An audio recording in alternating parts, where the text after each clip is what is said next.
Hi students, unit है kinematics, chapter है motion in A plane और हम लोग डिस्कस कर रहे थे एडिशन ऑफ वेक्टर्स के बारे में। मैंने आप लोगों को ट्रायंगल लॉ बता दिया था, पैरेललोग्राम लॉ बता दिया था और पॉलीगॉन लॉ बता दिया था। तो अगर दो वेक्टर्स हैं, वेक्टर ए और वेक्टर बी, थीटा एंगल पर अगर इंक्लाइंड हैं तो जो रिजल्टेंट वेक्टर मिलेगा वेक्टर आर मान लीजिए, तो उसका मैग्नीट्यूड और डायरेक्शन क्या होगी, क्योंकि आप जानते हैं कि वेक्टर क्वांटिटी मतलब क्या होता है कि उसका मैग्नीट्यूड भी पता हो और डायरेक्शन भी पता हो।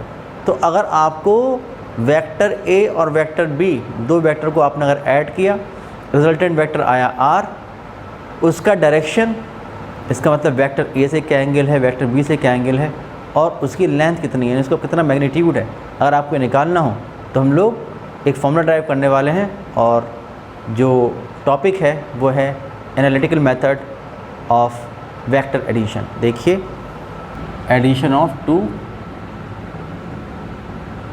वेक्टर्स।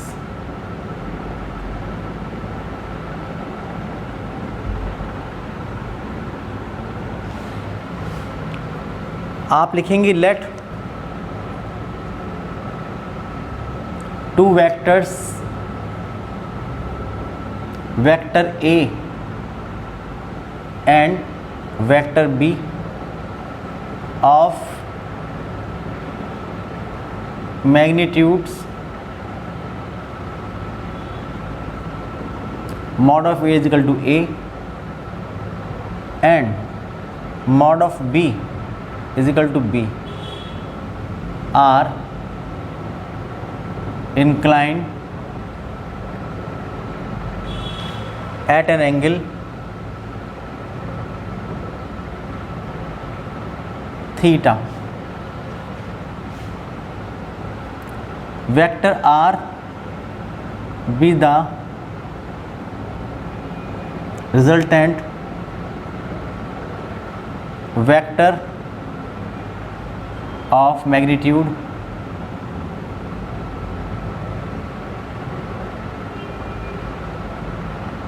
R या mod of R is equal to R makes an angle alpha with vector A and beta with vector B। Then आप देखिए कैसे आप उसको ऐड करेंगे। आपके पास दो वेक्टर हैं, मान लीजिए हम बना रहे हैं पैरेललोग्राम मेथड से, तो आप देखिए कि ये वेक्टर A है, एक ही पॉइंट से दोनों वेक्टर आप स्टार्ट करेंगे। ये है वेक्टर A, ये पॉइंट है O और ये पॉइंट है A। ओके, तो ये वेक्टर A है, वेक्टर A कितना मैग्नीट्यूड है इसका A, जो कि OA के इक्वल है, और इससे वेक्टर A से थीटा एंगल पर इंक्लाइन, थीटा एंगल पर इंक्लाइन, यह है वेक्टर B,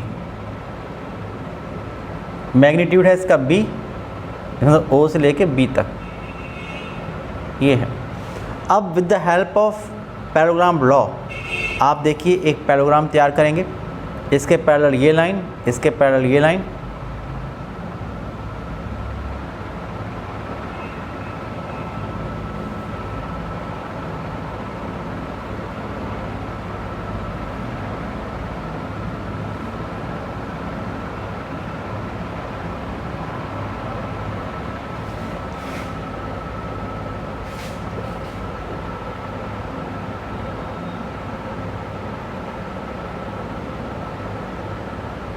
ये तैयार करेंगे पैरेललोग्राम। और आप जानते हैं कि अगर किसी पैरेललोग्राम की दो साइड्स किसी एक ही पॉइंट से, किसी एक ही कॉमन पॉइंट से ड्रॉ किए हुए दो वेक्टर्स को रिप्रेजेंट कर रही हैं, तो उसी पॉइंट से ड्रॉ किया हुआ डायगोनल होगा, ये रिप्रेजेंट करेगा रिजल्टेंट वेक्टर को, यानी vector A plus vector B को, जिसको हम R से रिप्रेजेंट कर रहे हैं। तो हम लोग क्या करेंगे, ये डायगोनल ड्रॉ करेंगे, O को R से ज्वाइन करेंगे, इससे इसको,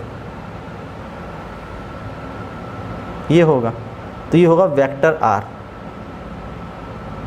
जिसका मैग्नीट्यूड होगा आर। मैंने बताया आप लोगों को कि जो वेक्टर आर है ये वेक्टर ए के डायरेक्शन से जो एंगल बनाएगा ये एंगल होगा अल्फ़ा, और जो एंगल बनाएगा वेक्टर बी से ये एंगल होगा बीटा। ओके, ये हमें करना है। अब आप लोग देखिए क्या करना है कि ये तो हो गया पैरेललोग्राम लॉ से। अगर हम बात करें ट्रायंगल लॉ से तो भी ऐसे निकाल सकते हैं। आप देखिए कि पहले एक वेक्टर बनाएंगे, वेक्टर ए, जहाँ पर ये ख़त्म होगा, जहाँ पर ये ख़त्म हुआ ओ ए वेक्टर, फिर वहाँ से उस पॉइंट से दूसरा वेक्टर स्टार्ट करेंगे। ट्रायंगल लॉ की बात कर रहे हैं तो आपको ध्यान होगा कि पहले वेक्टर बी ड्रॉ करेंगे यहाँ से इसी डायरेक्शन में। इसका मतलब वेक्टर ए से आप वेक्टर ए को आप थोड़ा आगे बढ़ा दोगे इसी डायरेक्शन में ये, और यहाँ से थीटा एंगल पर ये वेक्टर बी है। तो अब आप लोग ड्रॉ करोगे वेक्टर बी, यहाँ से ये ड्रॉ करोगे, ये हो जाएगा वेक्टर बी।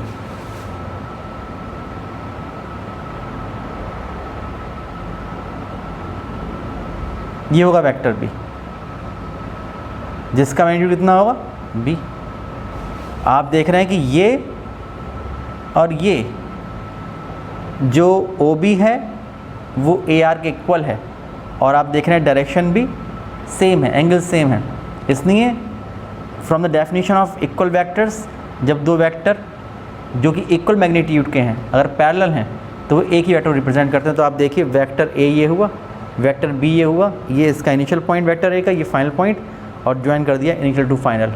तो अगर ट्रायंगल लॉ की बात करें तो अगर दो साइड्स सेम ऑर्डर, रोटेशन के सेम ऑर्डर में अगर दो वेक्टर को रिप्रेजेंट कर रही हैं ट्रायंगल की दो साइड्स, तो जो थर्ड साइड होगी वो अपोजिट डायरेक्शन में, अपोजिट ऑर्डर में रिजल्टेंट वेक्टर को रिप्रेजेंट करेगी, तो ये वेक्टर आर हो जाएगा।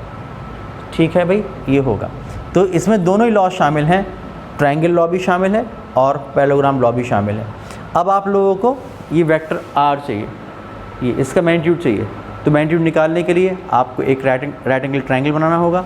राइट एंगल ट्रायंगल बनाने के लिए आप यहाँ से एक परपेंडिकुलर ड्रॉ करेंगे।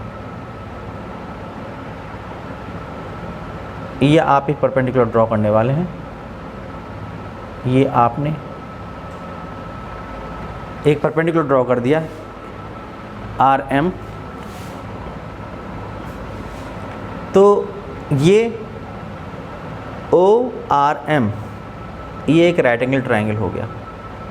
ठीक है, लेकिन इसमें आपको आर एम और ए एम नहीं पता है।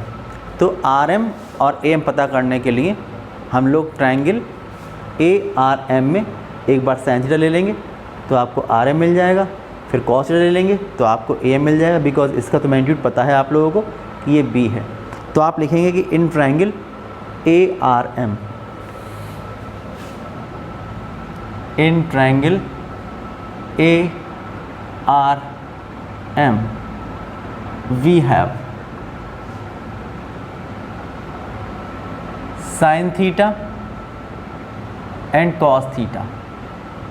तो देखिए इसमें साइन थीटा जो होगा वो होगा R M upon A R, R M upon A R. तो यहाँ से आर एम कितना हो जाएगा, R M is equal to हो जाएगा ए आर साइन थीटा, और ए आर ये किसके इक्वल है, this is mod of B. तो आर एम की वैल्यू होगी बी साइन थीटा। ये वैल्यू निकल आई आर एम की, जिसकी ज़रूरत आप लोगों को पड़ेगी आगे। फिर आप देखेंगे इसी ट्रायंगल में कॉस थीटा की बात करेंगे तो लिखेंगे कॉस थीटा। कॉस थीटा कितना होगा, A M upon A R, A M upon A R. तो यहाँ से ए एम निकालेंगे तो A M is equal to होगा A R into cos theta. तो आप देख रहे हैं जो ए आर है ये, इसका मैग्नीट्यूड कितना है बी, तो हो जाएगा A M is equal to B cos theta. तो ये दो वैल्यूज़ ऐसे ही हमें मिल रही हैं जिनकी ज़रूरत आप लोगों को पड़ेगी आगे। ओके, तो ये इक्वेशन 1 मान लीजिए और ये इक्वेशन 2 आप मान लीजिए। अब आप लोगों को पहले आपको चाहिए इस वेक्टर आर का मैग्नीट्यूड और फिर हम निकालेंगे डायरेक्शन। तो आप पहले लिखेंगे कि for the magnitude of vector R आप लिखेंगे कि for the magnitude of vector R. इसके लिए हम लोग सॉल्व करने वाले हैं। तो राइट एंगल ट्राइंगल ORM, इसमें हम लोग पाइथागोरस थ्योरम अप्लाई करेंगे। आप लिखेंगे कि in triangle ORM, in right angle triangle ORM क्या होगा, क्योंकि आप देखिए जो OR है यही तो इसका मैग्नीट्यूड है जिसको हम कैपिटल R से रिप्रेजेंट कर रहे हैं। तो आप लिखेंगे कि OR square is equal to RM square plus OM square.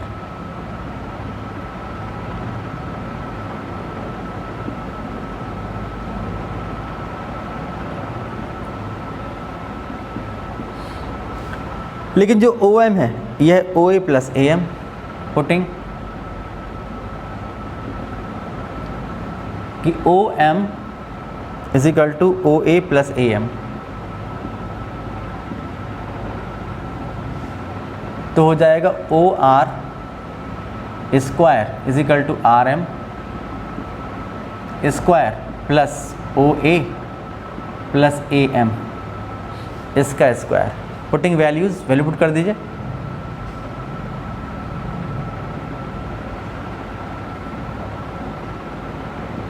तो आप देखिए OR क्या है, ये कैपिटल R, तो capital R square is equal to RM।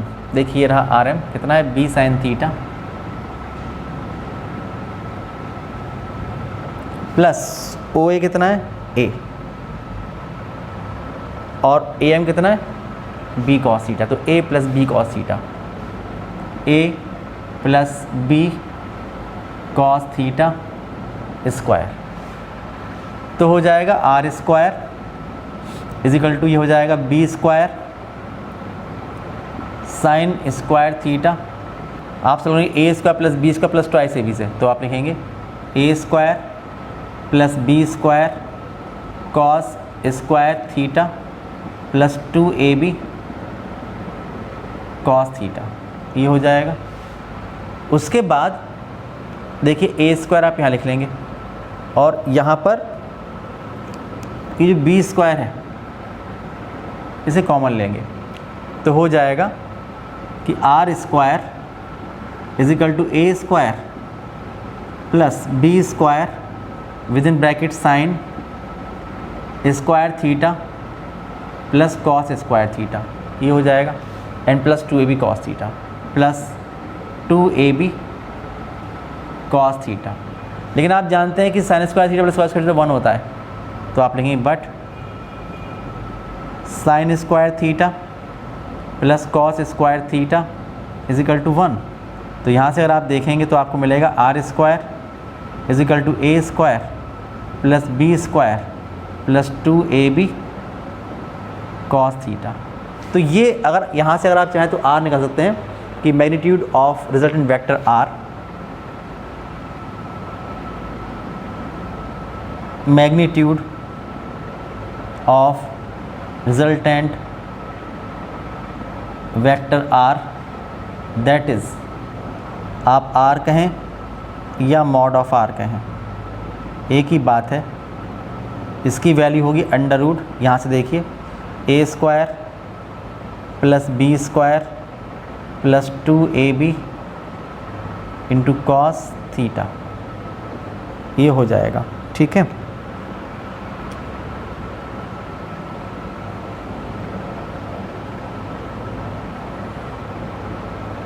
ये फॉर्मूला आया। अब हम बात करें डायरेक्शन की। डायरेक्शन मतलब क्या हुआ कि वेक्टर A से कितना एंगल बन रहा है और वेक्टर B से कितना एंगल बन रहा है, ये आपको निकालना है। तो आप लेंगे for the direction of vector R. आप लिखेंगे कि for direction of vector are,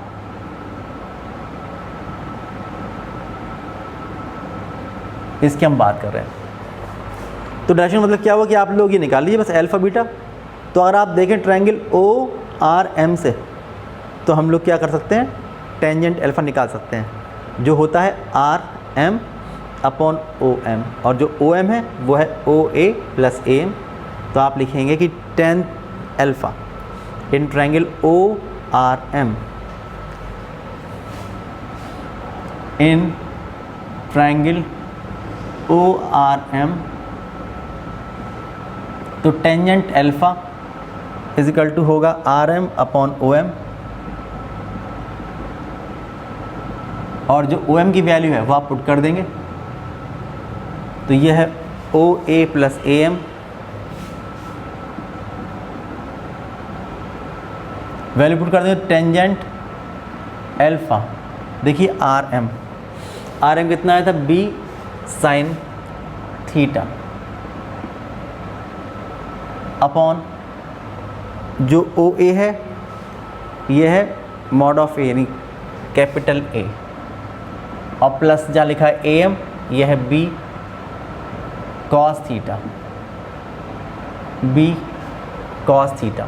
तो इस तरह से आप लोग अल्फ़ा एंगल निकाल सकते हैं, या तो ये कहिए या आप कह सकते हैं कि और alpha is equal to tan inverse B sine theta upon A plus B cos theta. इस तरह से आप निकाल सकते हैं अल्फ़ा की वैल्यू।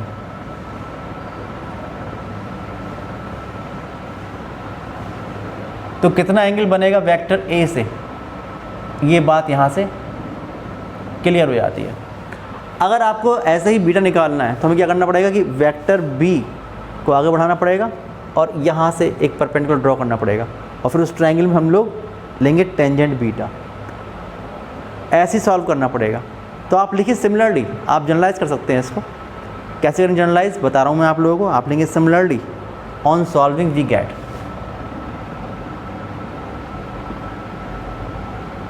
सिमिलरली ऑन सॉल्विंग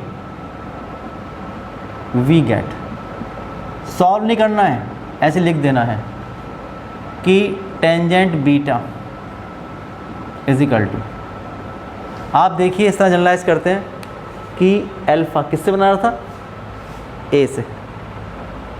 तो जिससे एंगल बनता है अल्फ़ा या बीटा जो बनता है वो लिख देते हैं, और जो दूसरा वेक्टर बचता है उसका साइन कंपोनेंट ऊपर और कॉस कंपोनेंट नीचे, इस तरह से लिखा जाता है। तो टेंजेंट बीटा होगा, जहाँ लिखा है ए वहाँ तो आ जाएगा बी, दूसरा कौन सा वेक्टर बचा ए, उसका साइन ऊपर कॉस नीचे, तो ए साइन थीटा और upon B plus A cos theta. या तो आप ये कहिए या आप लिखिए beta is equal to tangent inverse A sine theta upon B plus A cos theta. इस तरह से हम लोग कितना एंगल बनेगा वेक्टर ए से और कितना एंगल बनेगा वेक्टर बी से, ये आप इजीली निकाल सकते हैं। बहुत ही इंपॉर्टेंट फार्मूला है, जो न्यूमेरिकल प्रॉब्लम्स होती हैं वहाँ पर इसका बहुत इस्तेमाल किया जाता है। अब आप देखिए स्पेशल केसेस।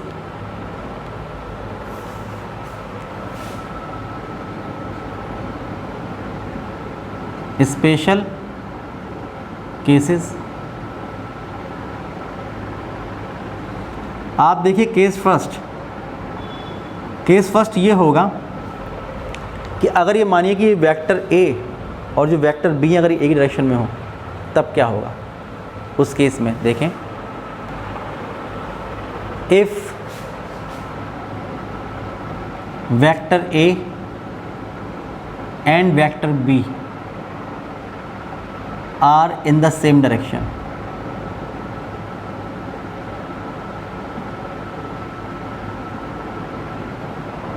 आप देखिए कि अगर यह वेक्टर ए कितना मॉड है ए, तो ये इसका इनिशियल पॉइंट हुआ, जहाँ ये ख़त्म हुआ वहाँ से वेक्टर बी स्टार्ट कर दीजिए, तो ये वेक्टर बी कितना मैग्नीट्यूड है बी, और ये इसका फाइनल पॉइंट हो गया। अब अगर हम लोग इनिशियल को फाइनल से ज्वाइन कर दें, इनिशियल को फाइनल से ज्वाइन कर दीजिए और direction from initial to final, तो ये आएगा वेक्टर आर, ये होगा वेक्टर आर, इसका मैग्नीट्यूड कितना होगा आर, और आर की वैल्यू कितनी हुई देखिए ए और ये बी, तो ए प्लस बी, तो जो मॉड ऑफ आर होगा ये होगा ए प्लस बी, ये निकल के आएगा। कैसे आएगा अगर आप देखें फार्मूले से, तो आप लोग लिखेंगे कि फ्रॉम 3, आप लिखेंगे कि from 3 R is equal to under root A square plus B square plus 2ab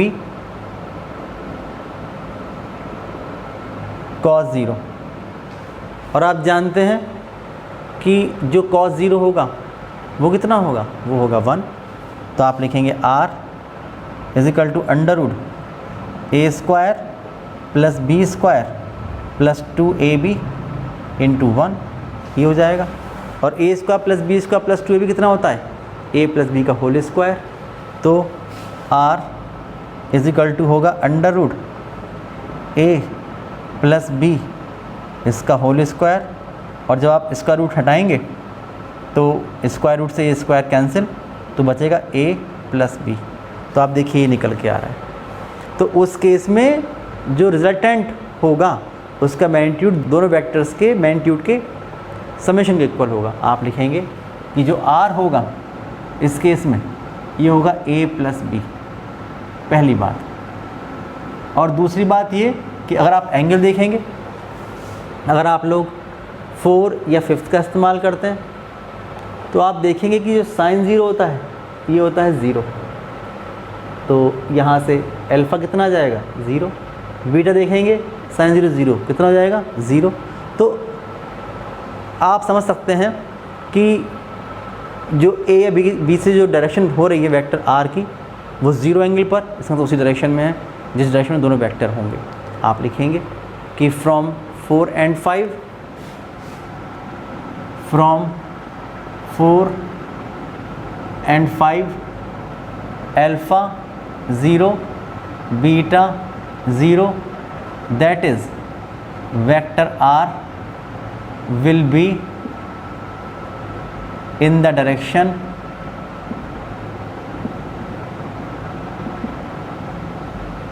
of vector a and vector b। तो ये यहाँ से बनाया था, इससे आप समझ गए होंगे। आप देखिए इस तरह केस सेकंड, अगर दोनों वेक्टर a और वेक्टर b अपोजिट डायरेक्शन में, ये अगर अपोजिट डायरेक्शन में वेक्टर a वेक्टर b, तो क्या होगा case 2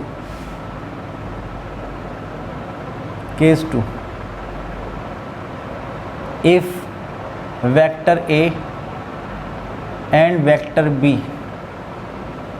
are in the opposite direction,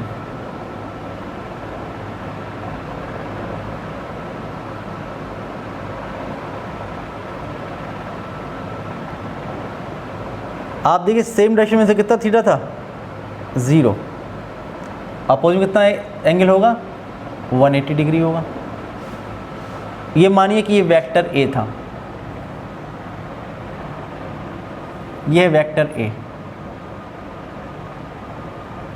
magnitude ए, ये इसका इनिशियल पॉइंट, जहाँ पर ये ख़त्म होगा वहाँ से वेक्टर बी स्टार्ट करेंगे अपोजिट डायरेक्शन में, तो यहाँ से स्टार्ट करेंगे और ये वेक्टर बी मैग्नीट्यूड कितना बी, ये इसका फाइनल पॉइंट। अब क्या करते हैं, इनिशियल ये पॉइंट, फाइनल ये पॉइंट, इससे इसको ज्वाइन करते हैं, तो ये आएगा वेक्टर आर जिसका मैग्नीट्यूड कितना होगा आर, और वैल्यू कितनी होगी ए में से बी कम कर दीजिए, तो ए माइनस बी, डायरेक्शन इस तरफ आई। अगर बी ज़्यादा होता तो इनिशियल होता, फाइनली होता तो डायरेक्शन इस तरफ आती। इसका मतलब जो वेक्टर ज़्यादा मैग्नीट्यूड का है वो डायरेक्शन आएगी, और मैग्नीट्यूड कितना आएगा, ए डिफरेंस बी। जो वेक्टर ज़्यादा मैग्नीट्यूड का होगा उसमें से कम मैग्नीट्यूड वाले को सेपरेट कर देंगे, ये इसका मतलब है। फॉर्मूले देखिए, आप देखेंगे फ्रॉम 3, तो आप लिखेंगे कि from 3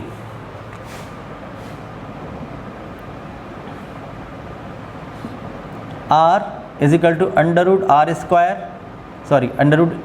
A square plus B square plus 2ab cos theta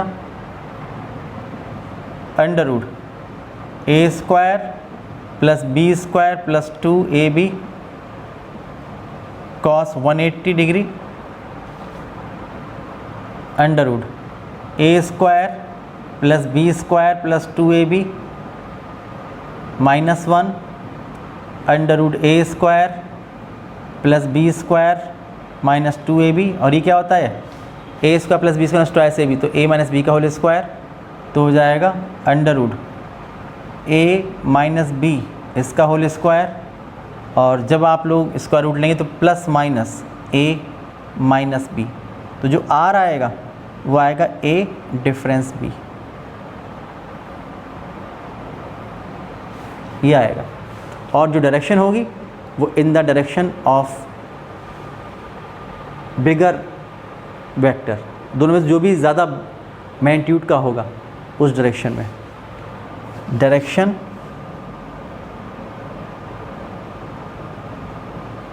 of vector r in the direction of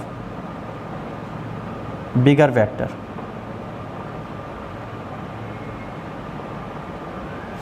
ये हो जाएगा। ओके, केस थर्ड देखिए कि अगर दोनों वेक्टर म्यूचुअली परपेंडिकुलर हैं तब क्या होगा।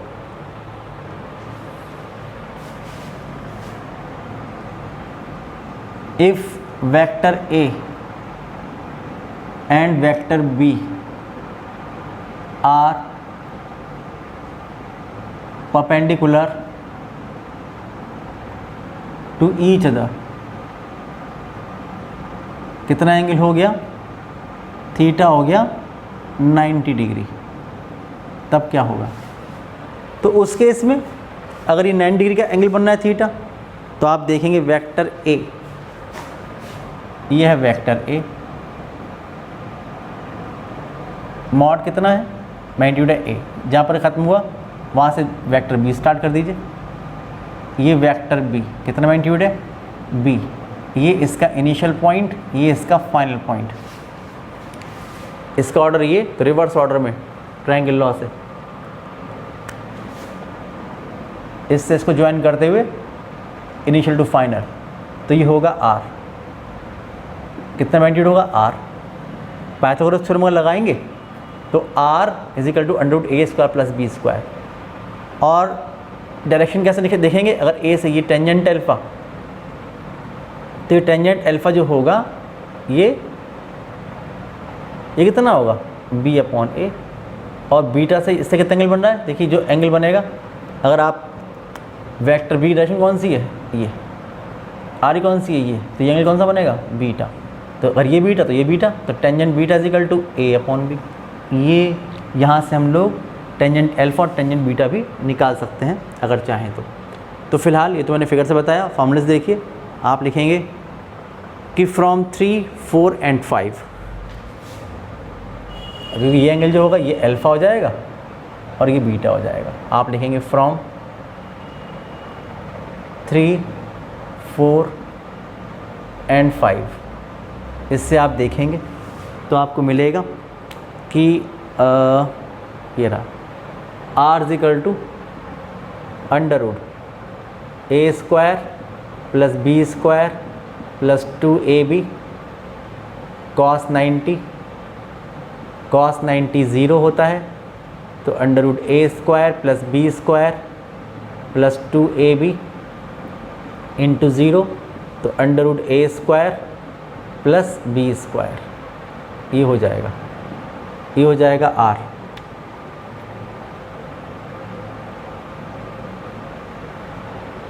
ओके, यहाँ से आप देखेंगे टेंजेंट अल्फा कितना होगा, B sine 90 B into 1 upon A और ये 0, तो B upon A. Tangent alpha B upon A and tangent beta, इसमें देखेंगे तो ए साइन 90, तो A upon B plus this 0, तो ए अपॉन बी, तो this thing tan beta is equal to A upon B. तो इस तरह से आप डायरेक्शन भी निकाल सकते हैं कि टेंजेंट अल्फ़ा और टेंजेंट बीटा की वैल्यू ये कितनी कितनी आएंगी। तो ये पूरा मैंने बता दिया आप लोगों को, आर्टिकल आप समझ गए होंगे। इसके अलावा बहुत सारे केसेस भी हो सकते हैं। तो अगर आपको एंगल पता है कि वेक्टर ए और वेक्टर बी के बीच कितना एंगल है, तो आप हर केस में वेक्टर आर का मैग्नीट्यूड और उसकी डायरेक्शन क्या है वेक्टर ए और वेक्टर बी से, ये आप लोग निकाल सकते हैं। ओके,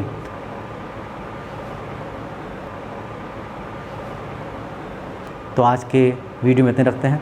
नेक्स्ट वीडियो में जो इसके आगे की बात होगी उसको डिस्कस करेंगे। तब तक के लिए बाय बाय।